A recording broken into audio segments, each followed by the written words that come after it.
നമസ്കാരം, ജന്മഭൂമിയിലേക്ക് സ്വാഗതം. ലോക്സഭാ തിരഞ്ഞെടുപ്പ് കഴിഞ്ഞ അന്നു മുതൽ CPM-ൽ പൊട്ടിത്തെറികൾ രൂക്ഷമായിരുന്നു.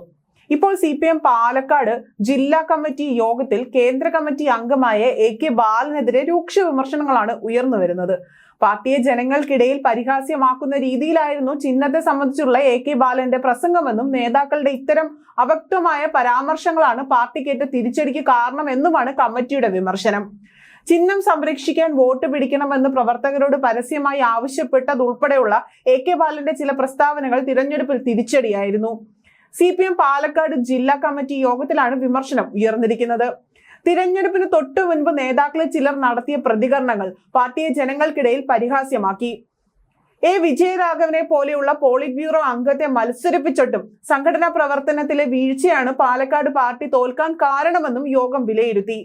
നെല്ല് സംഭരണത്തിലെ പോരായ്മകളും സംഘടനാ പ്രവർത്തനത്തിലെ വീഴ്ചയുമാണ് PV അംഗത്തെ മത്സരിപ്പിച്ചിട്ട് പോലും പാലക്കാട് തോൽക്കാൻ കാരണമായതെന്നാണ് യോഗത്തിന്റെ വിലയിരുത്തൽ.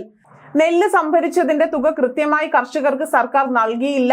ഇത് പാലക്കാട് പാർട്ടിക്ക് വലിയ അപമതിപ്പുണ്ടാക്കിയെന്നും നേതാക്കളിൽ ചിലർ യോഗത്തിൽ ഉന്നയിച്ചു. യോഗത്തിൽ മുഖ്യമന്ത്രിക്കും LDF കൺവീനർ EP ജയരാജനുമെതിരെയും വിമർശനങ്ങൾ ഉയർന്നിരുന്നു.